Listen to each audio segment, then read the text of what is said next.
welcome back to this week's episode of Speak Your Mind on Gold FM. And we have the delayed coverage. This is our live radio talkback show, and we have the delayed coverage shown on FBC TV every night at 11 and tomorrow morning at 11. Now, I'm Louise Kaunisela. Thank you for your company. Our guest in the studio today is from the police force, and this is the Community Policing Headquarters, Sergeant Emosi Uluilakemba. Thank you kindly for making the time to have a chat with us today. Luis, and warm welcome to all the listeners and the viewers today. Now, you are not a stranger when it comes to talkbacks, I know, and you also have vast experience with the Juvenile Bureau.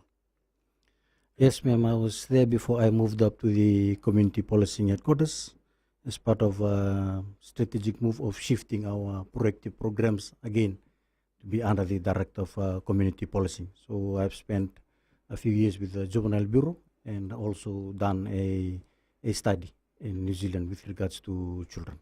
Excellent. Now, with the long school holidays started, it's only fitting that we talk about our youngsters and what role does the police force play in assuring their well-being. And we're also fast approaching the end of the year, so we'll also be touching on child victims and child offenders. But firstly, Emosi, what is the definition of a juvenile as stated in the Juvenile Act?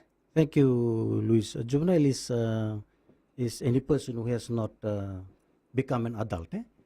But then every state in the world, they then enact laws, and the laws define who is a juvenile. And for us in Fiji, that law was enacted on the 13th of June, 1974. The Juvenile Act came into existence, so it was enacted, and it defined back then that a juvenile is any person who has not attained the age of 17. Until in 2006, Section 57 of the Prisons and Corrections Act, Section 57 then stated that it has amended the age of Section 2 in the Juvenile Act and has raised the age of a juvenile to be any person who has not attained the age of 18, in line with international standards such as the UN CRC. So that is what juvenile means in Fiji right now. It's any person under 18. Okay, thank you. Now, what does the Fiji Police Juvenile Bureau Unit do?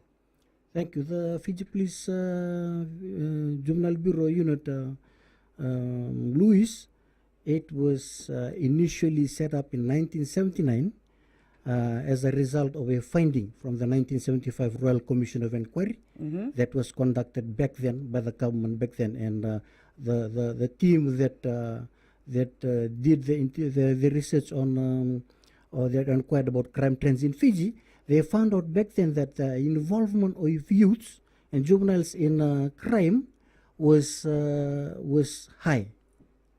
So they then recommended that the Fiji Police Force should have a unit that would specifically look at dealing with juveniles or children. Okay, thank you. Now, what are the main laws to consider as a police officer serving in the Juvenile Bureau? Okay, thank you. The Juvenile, just to add on to what I said earlier, the Juvenile Bureau, what they do right now is they conduct background investigations on issues that pertaining to children. So we can always have something, an input that is more extensive than the normal police investigation for the juvenile court to consider. And also doing proactive programs such as blue light camps and going to schools, and with diversionary programs. And linking up with other units, and for the Fiji Police Force, we encourage programs. One of the major programs we're doing is the blue light program, and we would like to step it up under the Director of Community Policing from next year, and try to be more engaged with school children and also with youths. So what do you plan to raise awareness on?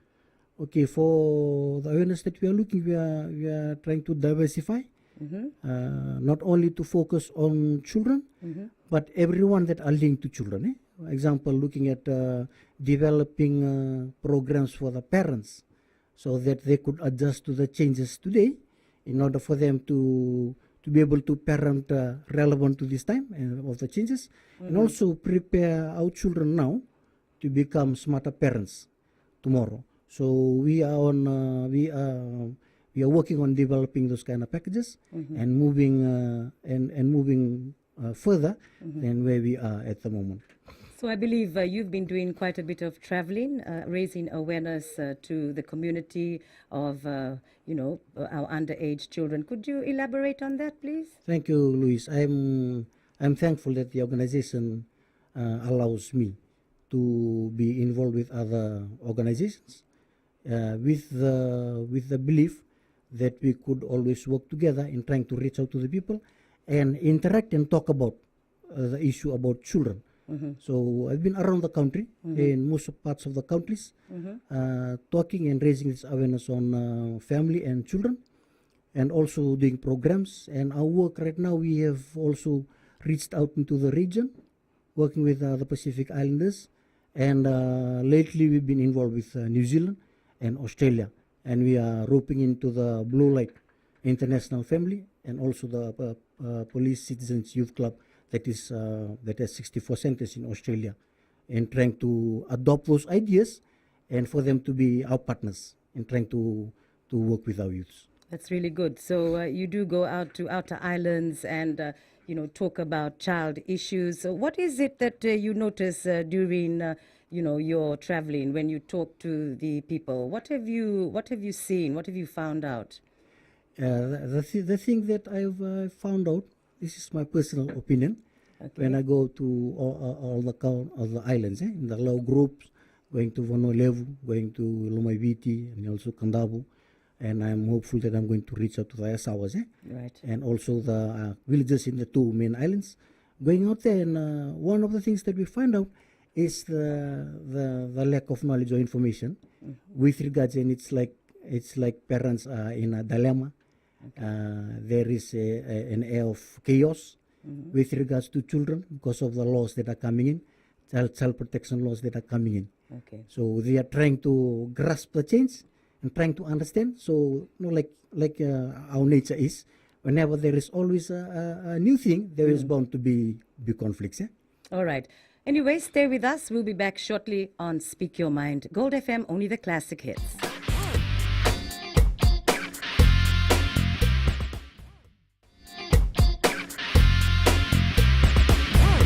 Back to Speak Your Mind on Gold FM, only the classic hits. And our guest in the studio is from the Fiji Police Force. This is a community policing unit. This is the headquarters. And Emosi, where we left off about how you go out to the outer islands and speak to villagers. Yeah, you can continue from where you left off. Thank you, Luis. It's not surprising, but actually it's for me it's satisfying when we go out and interact.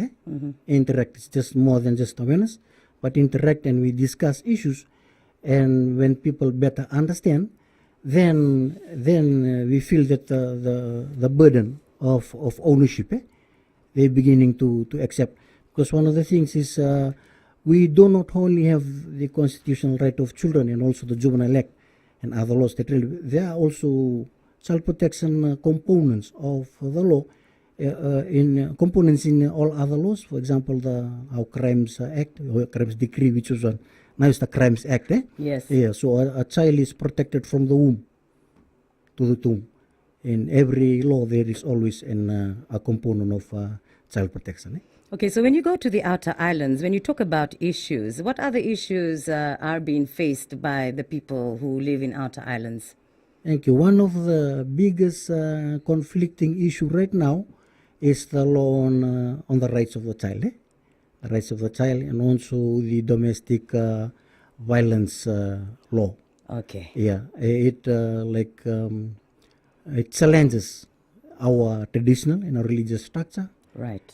and this is where the challenge is always on.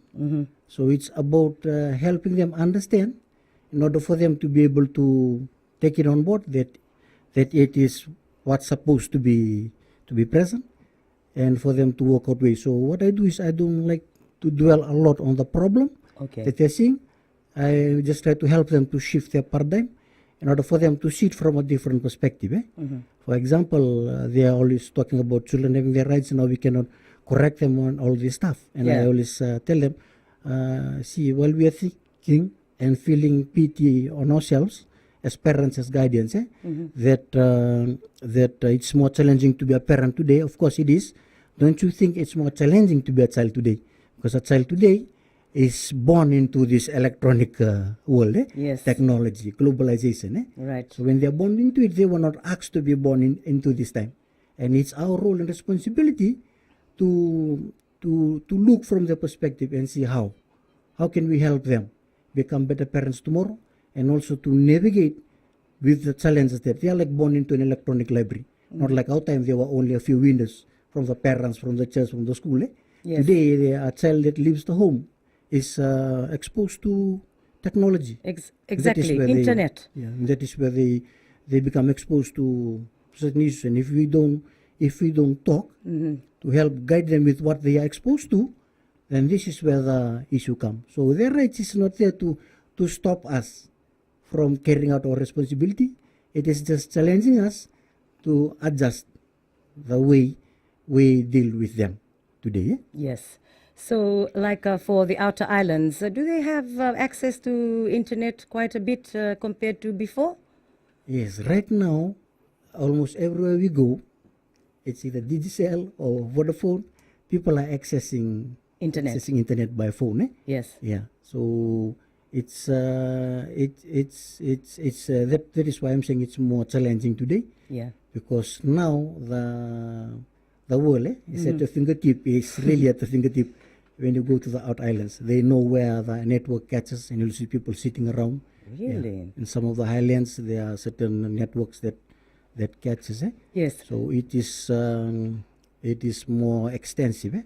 The reach of internet today. So that would bring up supervision on the parents' part, especially with the children on phones.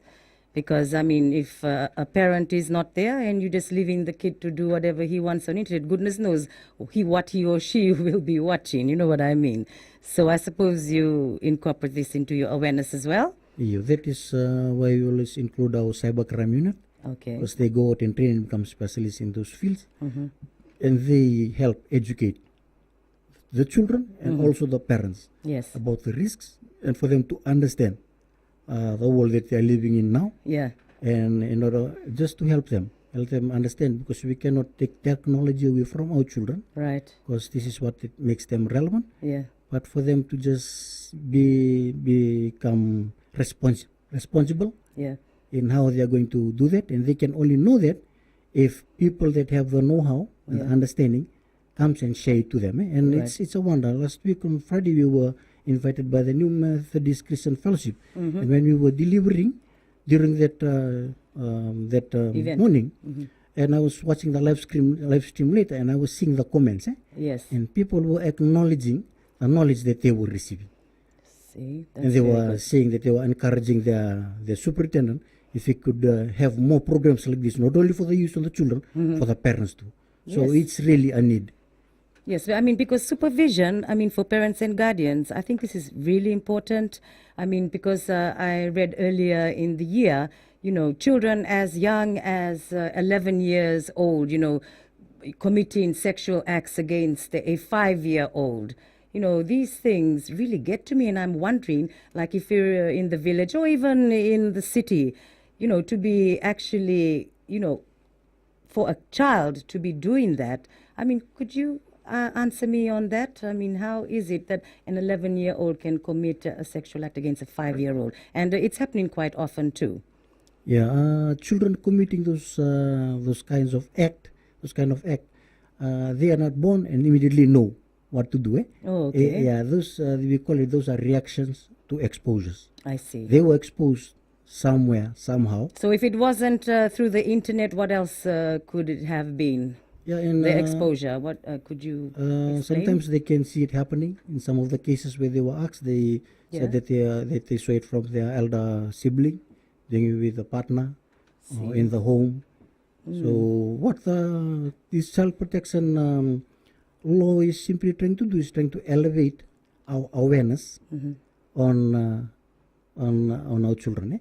Yes, So I mean, yeah, children they do that when they are exposed to it, yes. and that is their reaction. So it's the adult's job to be very careful. They are not supposed to be, doing these type of things in front, of a child. But anyway, we'll be back shortly on Speak Your Mind, Gold FM, only the classic hits.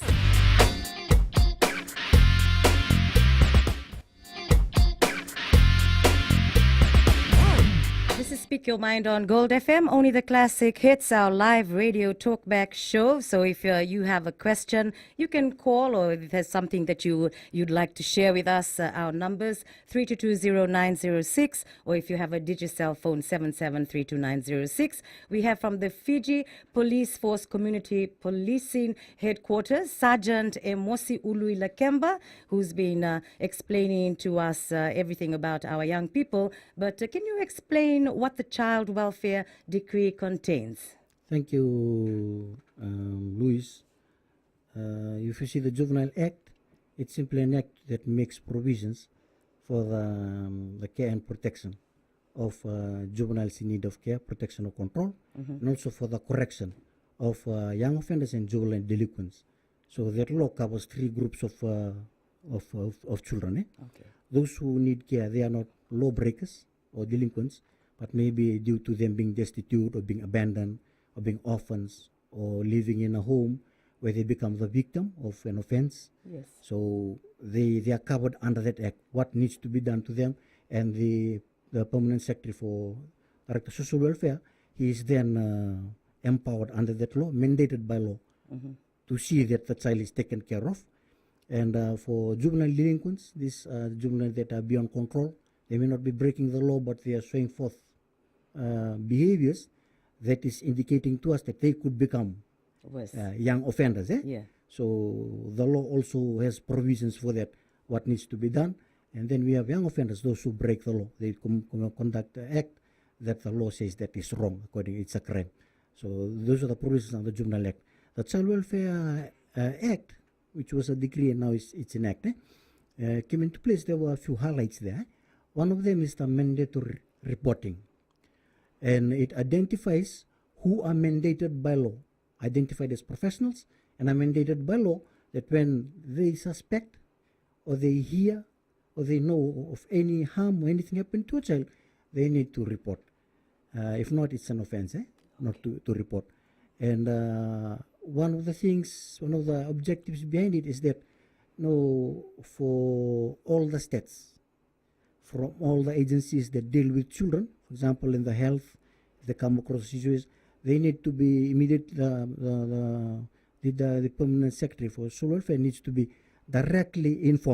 immediately informed, because one, it's talking about pulling all the stats into one database with the social welfare. Right now, it's work in progress, and hopefully very soon it's going to be we are able to pull out all the stats from just one pool from the social welfare. Right. So, and it mandates police officers, lawyers, legal practitioners, medical officers, welfare officers, and in February of 2013, the teachers too were then included. There was an amendment; they were included as professionals under that law. And one of the things of that law too, Luis, is there is also something called the care and treatment order. The senior divisional medical officer of a certain hospital now has the power to hold a child if they have reasonable reason to believe that the child was just not injured, but it was a result of something suspicious. So they can issue a care and treatment order. Right. So anyone that comes in and wants to remove the child commits an offense. Or if somebody refuses treatment to the child, commits an offense. They are all called obstruction. That is one of the highlights of the Child Welfare Act. Well, thank you very much for that, Emosi. Have you had many professionals reporting in the past few years? Yes, when it came into when it was enacted, there was the challenge of cascading the information to our officers and also for the agencies. And for us in the Fiji Police Force, all these laws are part of every training that is happening in the police academy, with the desire to eventually come to a point where it's not only the juvenile bureau office that knows how to deal with children and the procedures, it's the whole organization. So every training that is happening in the police academy, every course, they have all these laws in those training, in order for us to be able to work according to law. Okay, so you did have something that you did at the New Methodist, speaking to the youth and, raising awareness of how crime can impact their lives.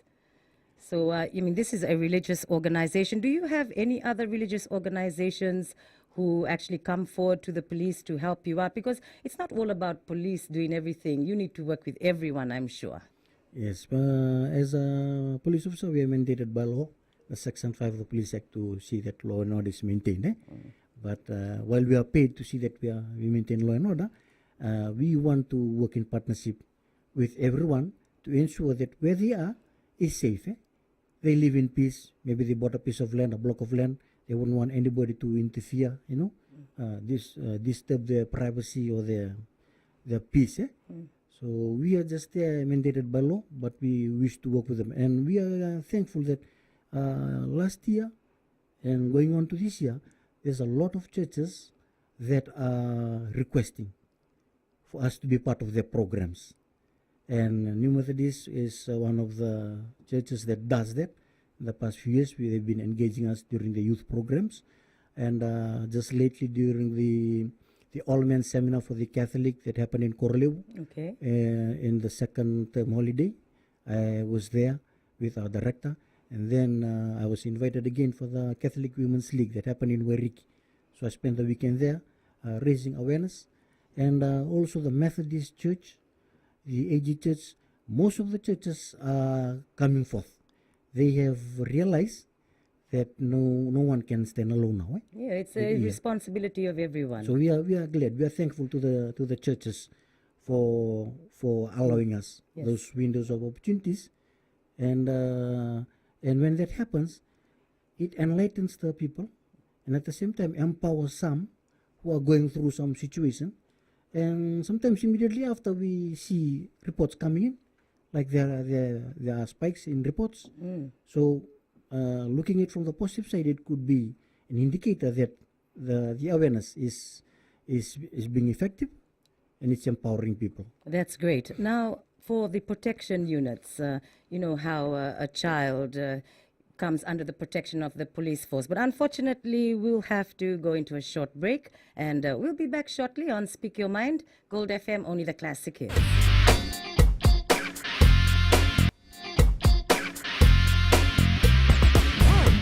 Thank you for your company on Speak Your Mind. This is Gold FM, only the classic hits, our live radio talkback show. If you have something that you'd like to share with us or a question, you can call 3220906, or if you have a Digicel phone, 77320906. Our guest from the Fiji Police Force is Sergeant Emosi Ului Lakemba, and just where we left off, I was talking about, how we have the child victims. Okay, so when they do come in under your wing, so how can you assure their continuing protection? Thank you, Luis. What we are trying to do now in the Fiji Police Force and every agencies that interact with children, such as the education and the health, the social welfare, we are trying to minimize the process that a victim goes through. We are trying to immediately, when it's involving a child victim, we want them to immediately interact with the very people that they will need to interact with. So when it becomes a child victim, in whatever case, we have the sexual offense unit, which is now the child abuse and sexual offense unit. It's in every districts. So what they do is that when there is a report, it is immediately referred to them. And when it comes to them, they will immediately inform social welfare according to the Child Welfare Act. Right. Yeah. So they inform social welfare and also the parents that they need to be present. And we try to immediately, if we need to immediately, if there is a need for us, for them to go and immediately be seen by a medical practitioner, because we want to preserve the evidence into as close as its original state, so it helps the case in court. So that is what we're doing, and if it involves psychological or emotional area, we are in partnership too with MSP, Empower Pacific, Lifeline. So we are trying to enhance those referral partners in order for them to be actively involved with what we do. It's work in progress, and we are conducting training with our officers in order for them to better understand why this is a need, because a child victim is different from an adult victim. Yes, because obviously you would probably have to find them an alternative home to be protected, right? Yeah, it depends on the situation. Yes. The law provides for them that they can be taken to a home, but that depends on the situation. If the Okay. situation sees that the home is not fit, Yes. then there will always be a third party that can step in, or a home, like a voluntary institution. They can always be referred to. Do you think we have enough homes for the protection of child victims? If like for safe places, Yeah. yeah, How there many is. do we have? We don't have much Okay. that would accommodate the demand, Right. but there is a provision in the Juvenile Act where organizations can become involuntary institutions. So voluntary Voluntary institutions. institutions, So yeah. even churches, maybe they Yes. could use some of their tithe to Like make a special, Dilkusha. build a special home. I think that would be really good. Saint Christopher's Home. We have Vilomani Boys Home. These are all voluntary institutions, and we would encourage organizations such as the churches, if they could incline or shift towards that, because most of the victims, there is a need for them to be taken to safe places, and when they come under them, what happens is the government becomes involved too, and they can also do programs, and at the same time it becomes an opportunity for the youths to undergo certain trainings in order for them to have a certain qualification for them to be able to deal with. So these are some opportunities that can open up. Yes. Yeah. Oh, that would be great. So if you belong to a church, this would be something to bring up. I think this would be really good. Okay, so maybe we'll just talk about juvenile offenders. What happens when an underage person gets caught in criminal activities rather and is arrested by police? Okay, we are governed by the Criminal Procedure Act about the way we deal with offenders, and for children, the Juvenile Act. So, like any other offense, we will approach it the same way that we do with any other offense. But upon arrival at the police station, like I had said earlier, we will need to involve social welfare and also the parents. There is a need, unless they are the perpetrators, when it comes to a victim who has come to contact as a victim. And we need to ensure that the provisions in the Constitution and also in the Juvenile Act is followed. For example, we don't put them in cells unless it is in their best interest or it is the last resort. But if they are put into those type of places, like for their safekeeping, they will not be placed with adults. Okay. But right now we are not doing that. We are putting them just in small rooms where they will be given mattresses and lie down, according to the provision of the Juvenile Act. So what is the minimum age for juvenile court jurisdiction and detention? Okay, according to the Crimes Act right now, okay, any person above the age of 10 can be criminally responsible. It's like So the that age means of they know what they did was wrong. Yeah, but for between 10 and 12, it's one effect. If they know it's wrong, then they can be liable. But 12 actually is the age that can happen, whether the children are taken to court. Yes. But for parents to know that any of the children is above 10, they can be liable, Yes. according to the Crimes Act. But for when it comes to court, then it's the court then decides. We don't have anything to say with regards to to the correctional sentence or punishment order that the court gives. Oh, yeah. So what does the court normally do, like for, juveniles in criminal activities like aggravated robbery, sexual offenses?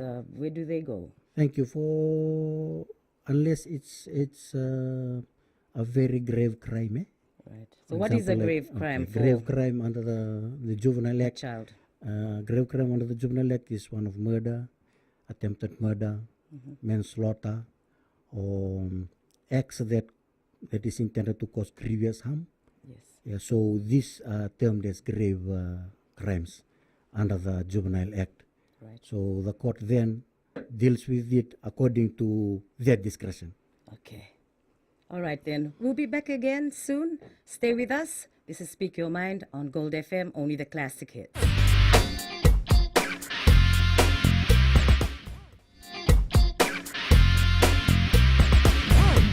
Speak Your Mind on Gold FM, only the classic hits. And our guest, a very interesting discussion that we were having. And this is with the Fiji Police Force Community Policing Headquarters. Well, he is from here, Sergeant Emosi Kemba. Now, I think we need to go into the statistics now of our juvenile offenders and victims. Would you be able to share on this? Because, yes, this is our last segment. Thank you, Luis. From January to October this year, the offenses number of offenses committed by juvenile is 407. When you compare to last year, the total crime committed by juvenile last year was 465. Oh, so that's a bit of a drop, which is good. Yeah. So but when But it's we still look at too many, though. yeah, the state depends on, because there's a lot of changes happening, change in a shift in population, people moving from the villages, and also the development that is happening around us. When criminologists, when people that study criminology, have certain theories that they study. One of them is the routine activity theory. Routine activity theory, it is simply the way we are living. Contributes to someone committing a crime. For example, when there is an influx of phones, it becomes an opportunity for people to steal phones. Likewise, when we leave the home every day, someone is studying our routine activity, so that becomes an opportunity for them. They know that nobody's at home, they step in. So these are some of the factors that affect our stats. Okay. Yeah, and we cannot really compare to yesteryears, because there will always need to be reviews, researches, and analysis, weighing the situation. Right. Okay, so you've given us the stats for the offenders, which you said was 407 this year. This is January to October. January to October. October this year, and Right. For last year it was 465. Okay. Yeah, and for the cases where the children were victims, Okay. the children were victim. In 2017, there were 1,222 child victims cases. So this is like all mixed Where they in become victims. Yeah. of any what kind of Okay. scenarios? For Maybe majority this and that. Okay, when we look at the trend, Mm-hmm. when we look at the trend for offending, the juvenile offenders, what they involve themselves, engage themselves a lot, where they commit crime is crime against property and a crime against person, and the highest is theft. Okay. They are very involved with theft, and also burglary, where they just trespassing into a compound and even just standing on the porch. So It why do you becomes- think that they actually do these acts? Okay, personally, this is just a personal opinion.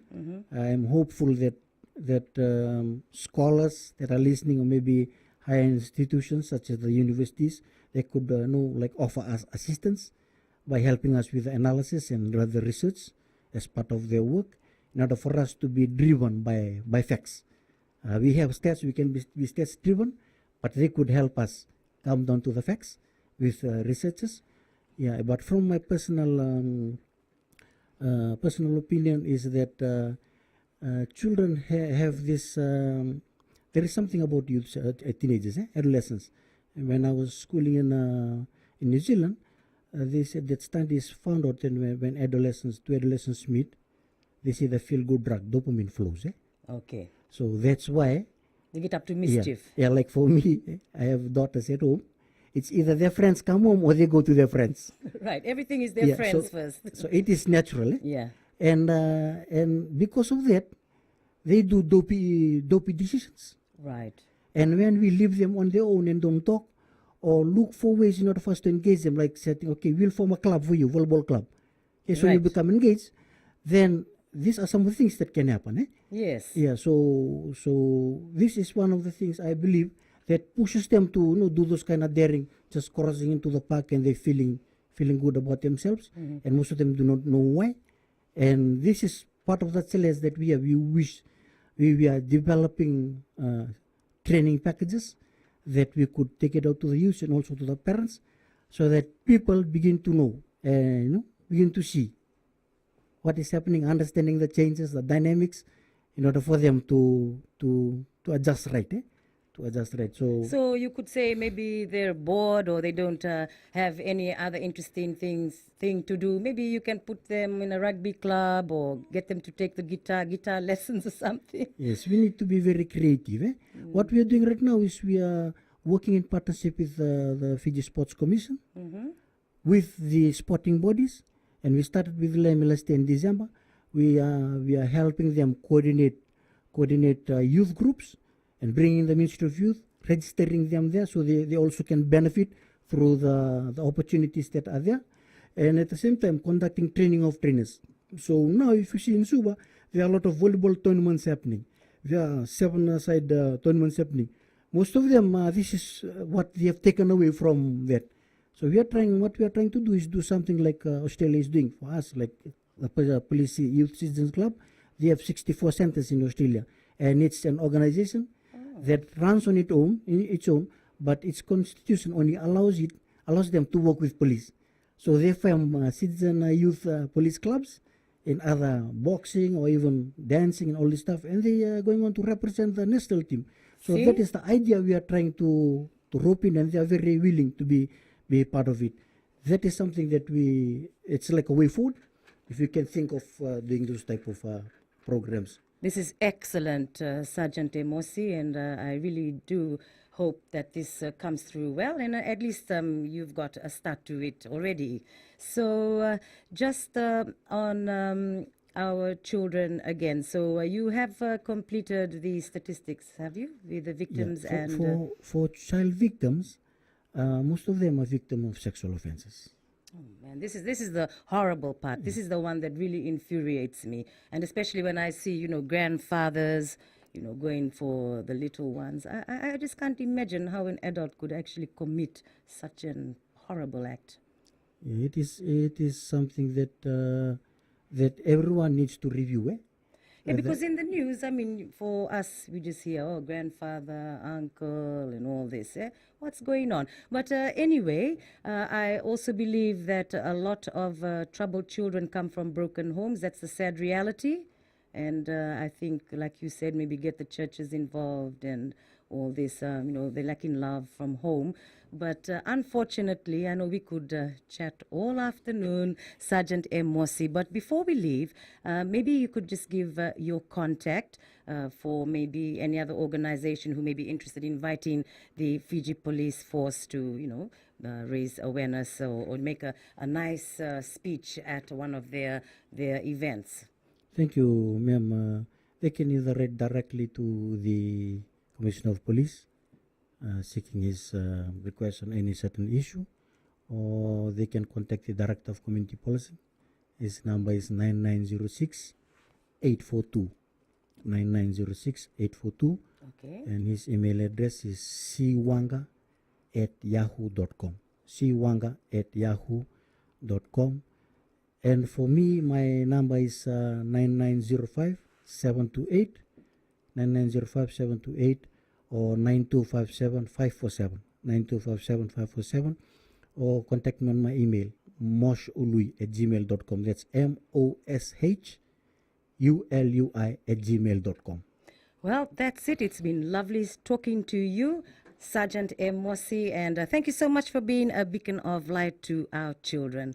For Gold FM on Speak Your Mind, I hope you enjoyed the program, and we'll catch up next week. Nisamo Demanda.